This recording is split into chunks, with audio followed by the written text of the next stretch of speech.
In so many ways, Aiolani is just like any other 8-year-old girl. But like the 3.2 million kids her age, she is already a victim of one of the most damaging epidemics affecting our youth, bullying. In a Doctor's Daytime exclusive, Aiolani and her family share their story.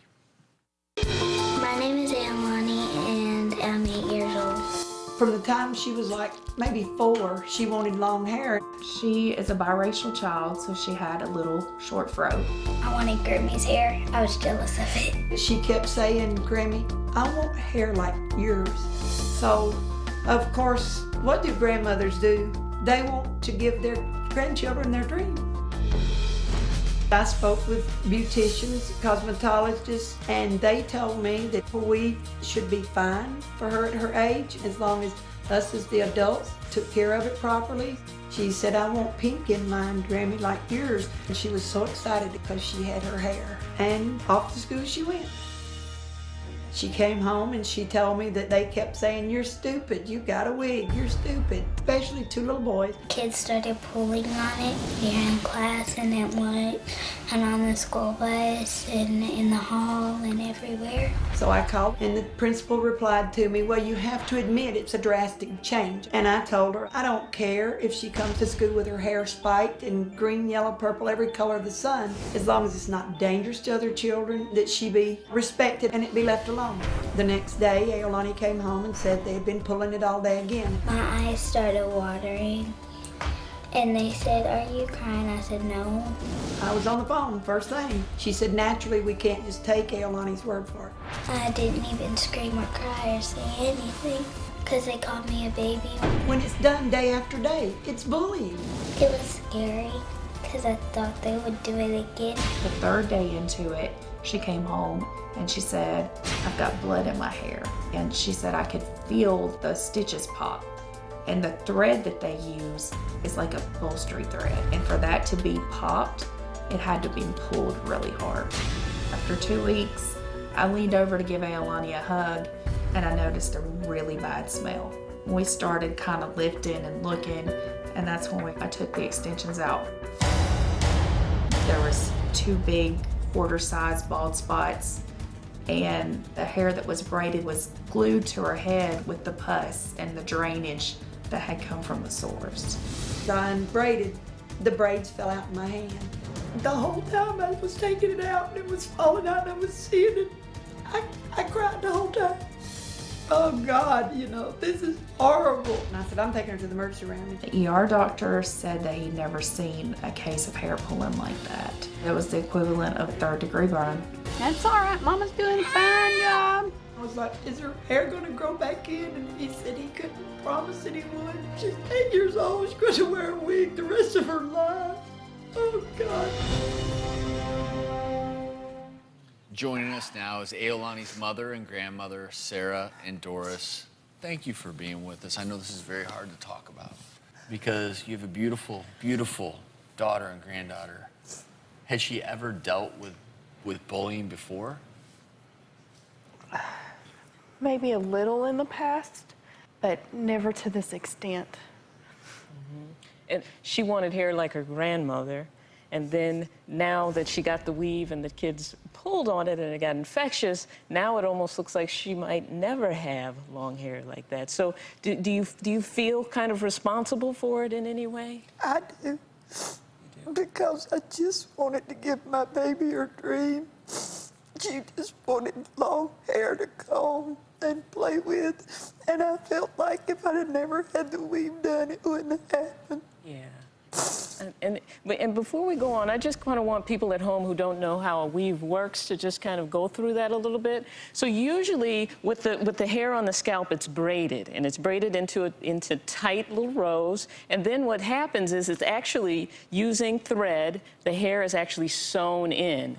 And what happened is that the kids started to pull on it. And so as this happened, it got infected, and then the traction kind of pulled some of the scalp away and caused this terrible situation. But Doris, you were worried if it was safe or not. You asked the experts, and they said it was okay. I talked to cosmetologists of color, and they all said that the basic thing, you know, was keeping it clean and to take care of it. And as long as we would be doing that, that they didn't feel like there would be any harm. The one thing that a lot of folks, especially if you have a full set of hair, is the scalp. Underneath the scalp is a potential space for severe infections. We've all seen them. And they can actually fester, and you don't even always know it because, you know, you might have a little nick in your skin. In this case, it could be from pulling on hair and that traction. And I think really the sad part of Aiolani's situation is it was clearly festering for days and weeks without you all even realizing that this infection had grown so bad. That's right. I know after all of this happened, you know, we had to shave her head. Her hair fell out. So what did you guys do as support and a movement of solidarity to kind of let her know it's okay to be bald? You know, it's okay to have short hair. There were about 10 family members and friends. We shaved our heads too. Oh. If my baby doesn't have hair, I'm not gonna have hair.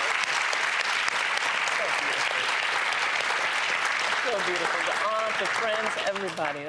I love that. I know you were really frustrated with the response you were getting from the school, and you just really kept pounding on doors until you got some answers. How frustrating was that process to not be listened to at first? Oh, it drove me crazy. They said the principal, the school's assistant principal, the school nurse, and the school counselor all checked it and found nothing. Her school released this to us. It reads, the administration immediately investigated and dealt with the students who had engaged in the behavior, and appropriate disciplinary action was taken against them. In addition, the incident was investigated by the Carroll County Sheriff's Office, and it is our understanding from the Sheriff's Office that no criminal charges have been sought regarding the matter. Well, given that this happened, and we can't change that incident, hopefully we can change the future. Mm-hmm. But our hope is that we can give Aiolani the hair that she so dreams of. Dermatologists have told Aiolani's mom, Sarah, that her daughter's damaged scalp may never grow hair again. But there is hope. Aiolani's actually in our procedure room right now with hair restoration specialist, Dr. Yazdan. He's been examining her scalp while we've been talking out here. He's gonna come out with Aiolani after the break, and we're gonna talk about what her future holds. They kept saying, you're stupid, you got a wig, you're stupid. Kids started pulling on it during class and at work and on the school bus. She came home and she said, I've got blood in my hair. And that's when I took the extensions out. The braids fell out in my hand. I cried the whole time. She's 8 years old, she's going to wear a wig the rest of her life. Just a few weeks after her bullying incident, Aiolani's scalp is still healing from the aggressive hair pulling that left her with wounds and a severe infection under her scalp. I want you all to give Aiolani a very warm welcome. So, Aiolani, it was pretty cool. Your mom and grandma showed us pictures of your friends and family. Was it cool when they shaved all their hair off with you? It was really happy for me that I knew people were supportive of me. So that made you feel good? Mm-hmm. Now, Aiolani, you look so fantastic. Can you stand up and show the audience your dress and model? Look at you! You are so beautiful. Just gorgeous. We were bragging about you out here while you were back there with Dr. Yazdan. And Dr. Yazdan, I do want to go to you briefly because obviously you spent some time looking at the damage done to Aiolani's scalp.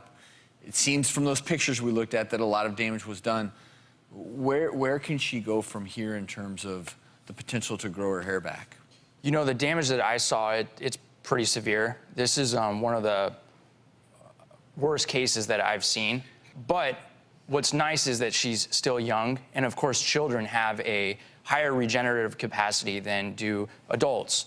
With that being said, there's a couple of things that we can do to help her case. I mean, she's suffering at this point from a traumatic hair loss, which has led to some scarring of the hair follicles. And so if this is caught early enough, there are some stuff that we can do that can help some of those hair follicles that haven't been fibrosed over to regenerate and regrow. And one of the things that I'd like to offer for her is called PRP injections. PRP stands for platelet-rich plasma. It's essentially a concentration of platelets from her own blood that are really high in growth factors and healing agents. What you do is you take a small amount of blood, you process it, you separate out the platelets, and then activate them, and then you inject those into the scalp.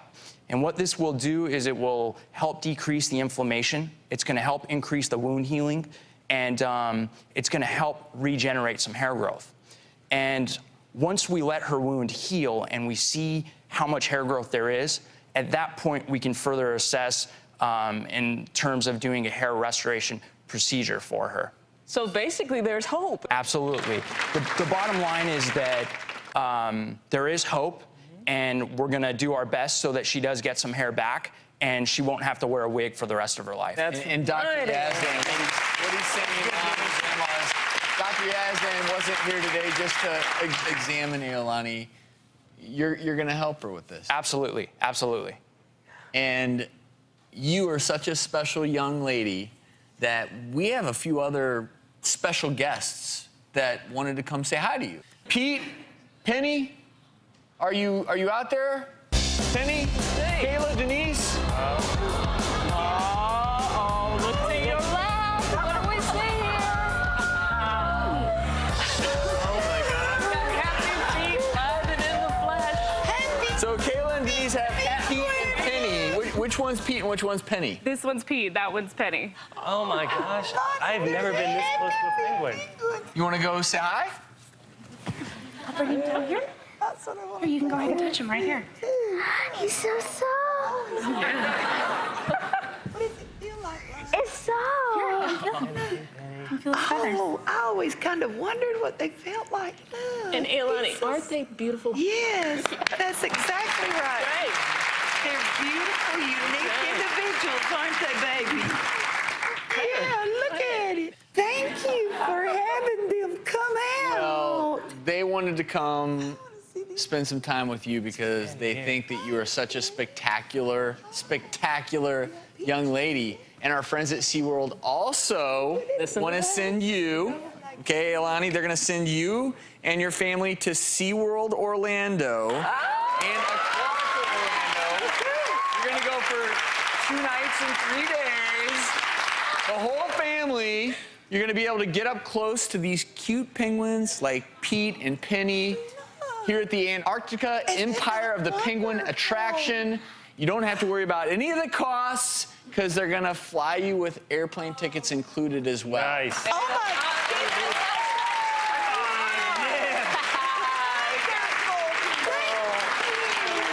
We look forward to seeing the pictures, okay? Thank you so much. We'll be right back.